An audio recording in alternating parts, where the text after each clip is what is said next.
Hi guys, welcome back for the second part of our little history lesson. This time, myself and Lena take a walk through the property to discover the history behind the coverings featured on its many doors. Stay tuned and enjoy the show.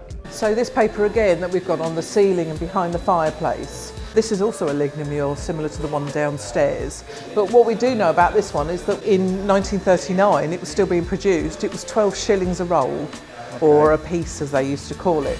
This is quite unusual to see this, but apparently this was a bit of a rage years ago. This was, yeah. During the late 19th century, women's magazines would, and children's in fact, would advocate artistic undertaking. So you would make panels and put them on the wall.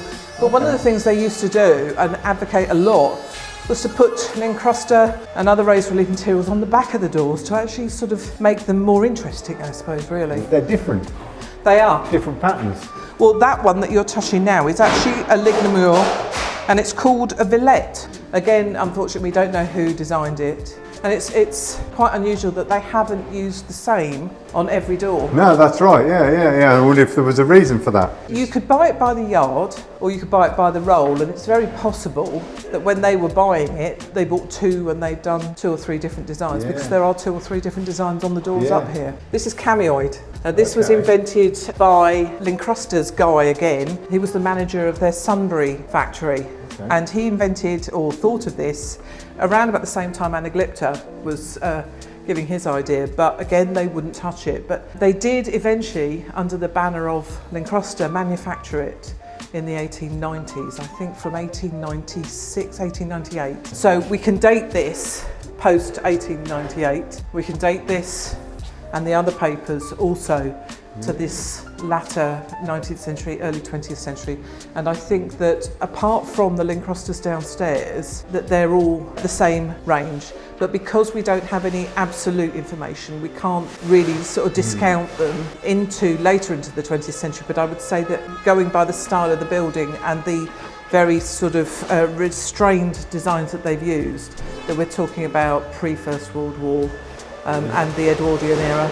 Different one again. Well, it's a different one, but it actually, because I couldn't see it, I was seeing it through the video. I've come up with 2 different designs, but which I can now confirm is probably my first thought that actually what it is another lignomur. But it could have been an early Lincrusta from the 1880 catalogue. Similar age again. It's similar age again, but looking at it, it looks like an Anaglypta. It looks more significantly like the Anaglypta design. When you're looking at them, how can you tell that? Just because of looking to find them in the first instance, which takes hours. Of poring over very similar designs, not normally in good light, or the images aren't normally very good either. But also, this would be quite deep if it was a Lincrusta, and there's no real indication that this is a very deep paper. But to be able to isolate this, we would again have to look at this under a microscope. So they all seem to be of the same age, so they may be done them all at the same time then. That's why I think that this was, you probably find that they did a major sort of overhaul renovation at, round about when the Queen died, let's have a new sort of scent. And so round about that time. And then there was this one. I would say that this one is again going to be either a Cameoid, a lignomur, or an Anaglypta. I think this is definitely not Lincrusta because of the definition. It's quite soft.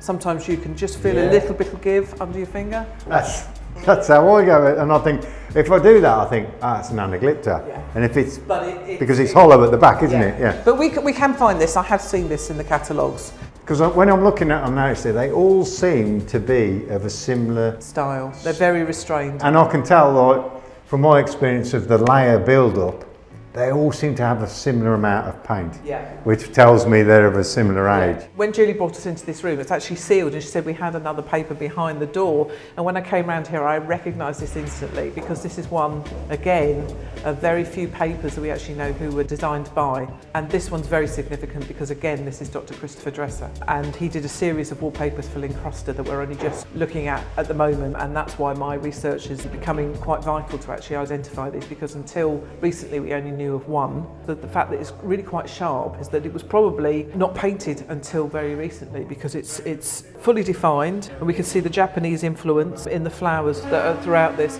Lena was excited to find this particular design, which is featured online at the Cooper Hewitt Smithsonian National Design Museum. It was once part of the decorative scheme in the dining room of the residence of John D. Rockefeller, an American oil magnate, considered to be the wealthiest American of all time. It is another by the celebrated designer Dr. Christopher Dresser, and is an early design first featured in the 1880 catalogue, and is likely to have been one of the earliest designs installed in the United States. There you go, guys. All I've got to do now is get these doors back to their former glory. A huge shout out to Lena for taking the time to speak to us about the amazing history attached to the various decorations in this property. Be sure to follow her work at www.lincrustaheritage.co.uk. If you've enjoyed this video, remember to like, comment and subscribe. My name's Chris. You've been watching Build with A&E.